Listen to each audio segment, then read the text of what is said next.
Hello everyone, আসসালামু আলাইকুম। আমি কার্ভিং আর্টিস্ট ফারদিন খান আছি আপনাদের সাথে। আজকে নিয়ে আসলাম ইভেন্টের নতুন একটি ব্লগ। আজকে ঢাকা মিরপুর থেকে তাসমিয়া আপু ওনার বাসায় একটা গায়ে প্রোগ্রামের জন্য ফুড কার্ভিং প্যাকেজ অর্ডার করেছিল। ওনাদের ভেন্যুটা ছিল বিরুলিয়াতে একটা রিসোর্টে ছিল ওনাদের প্রোগ্রামটা। আমরা সেই অনুযায়ী কাজগুলো করছিলাম। আপু আমাদের স্টার্টিং প্যাকেজটাই নিয়েছিল, ঢাকা সিটির ভিতরে স্টার্টিং প্যাকেজটা।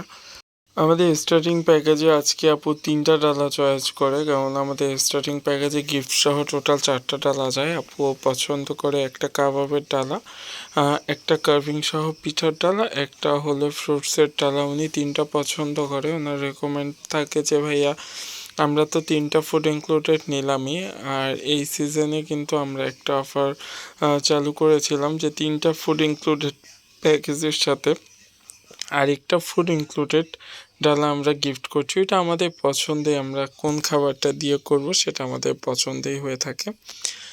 পরবর্তীতে আপু বললো ভাই আমি অল্প কিছু মিষ্টি দিয়েও হলেও যদি একটা ডালা করে দিতেন, জাস্ট সামনে কিছু মিষ্টি থাকতো, দেখতে খুব ভালো লাগতো যে সব কিছুই থাকছে।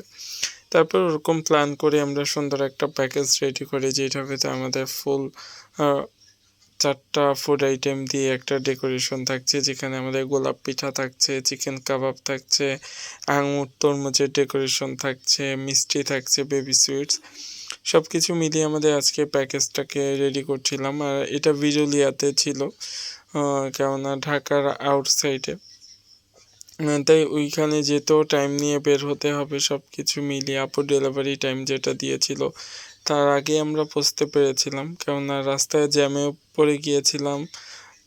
সব কিছু মিলে একটু প্রবলেম ফেস করতে হয়েছিল, তারপরেও সব ঠিক আছে আলহামদুলিল্লাহ।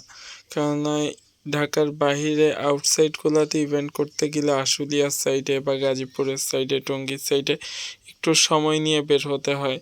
কেননা বিরুলিয়া আশুলিয়ার সাইডেই পড়ে একেবারে, ওইটা সময় নিয়ে না বের হলে জ্যামে পড়ে গেলে ক্লায়েন্টের সাথে যেই কথাটা দেওয়া হয় আমাদের টাইম অনুযায়ী, অনেক সময় একটু লেট হয়ে যায়। অনেক সময় ক্লায়েন্ট কিছু বলে না, কেননা ওনারা, আমি যখন গিয়েছি তখন ব্রাইড গ্রুমই আসে নাই, আর ওনার গেস্টরা তো পরে কথা, যে পুরো ভেন্যুতে ইভেন্ট ম্যানেজমেন্ট ওনার ছিল, ফটোগ্রাফার ছিল, এরকম অবস্থায় আমরা যাই আর কি। এই তো কাজগুলা হচ্ছিল, কেমন আজকে অনেকগুলা কাজ ছিল আমাদের, সেই অনুযায়ী কাজগুলো হচ্ছিল। এটা হলো আমাদের আজকে পিঠার ডেকোরেশন, যেটা আনারসের উপরে বেস করে অনেক ধরনের ফ্লাওয়ার দিয়ে আর গোলাপ পিঠা দিয়ে ডেকোরেশনটা করা হয়েছে। গোলাপ পিঠা দিয়ে যখন কার্ভিং করা হয় ওইটা দেখতেই একটা সৌন্দর্যের একটা প্রতিফলন হয় আর কি, দেখতে খুব ভালো লাগে আমার। আর পিঠাটা আমরা নিজেরাই হোমমেড রেডি করি।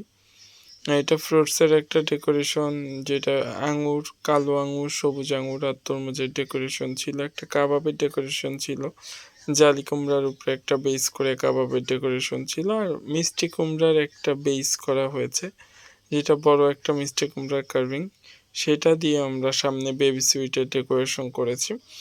আজকে ফুল প্যাকেজ কার্ভিং ডেকোরেশনটা কেমন হয়েছে অবশ্যই কমেন্ট বক্সে জানাবেন। আর এরকম সুন্দর সুন্দর কাস্টমাইজ ফুড কার্ভিং নিতে হলে আর দেরি না করে আমাদের পেজ ইনবক্স করবেন, অথবা আমাদের কন্ট্যাক্ট নাম্বার 01745401105 এই নাম্বারে যোগাযোগ করে পছন্দের থিম অনুযায়ী কাস্টমাইজ করে অর্ডার করে ফেলতে পারেন। এটা আমরা আজকে ভেন্যুতে সিএনজি দিয়ে যাচ্ছিলাম, আমরা ভাই বোন 2জন মিলেই বের হয়েছিলাম যে কার্ভিংগুলো নিয়েই তো আমরা ভেন্যুতে চলে এসেছি। এটা আজকের ভেন্যু, আজকে ভেন্যুর ডেকোরেশনটা খুব ভালো লাগছে। আউটসাইডে ডে লাইট প্রোগ্রাম ছিল, কিন্তু ওনাদের ইভেন্ট শুরু হতে হতে হয়তো রাত্র হয়ে গিয়েছিল, ডে লাইট আর ছিল না, কিন্তু ডেকোরেশনটা খুব আউটকাম ছিল খুব সুন্দর। এরকম সুন্দর সুন্দর ইভেন্টের ব্লগ দেখতে হলে আমাদের পেজে লাইক দিয়ে ফলো করে সাথেই থাকবেন। সবাই ভালো থাকবেন, সুস্থ থাকবেন। ইনশাল্লাহ নতুন নতুন ভিডিও ব্লগ নিয়ে চলে আসব।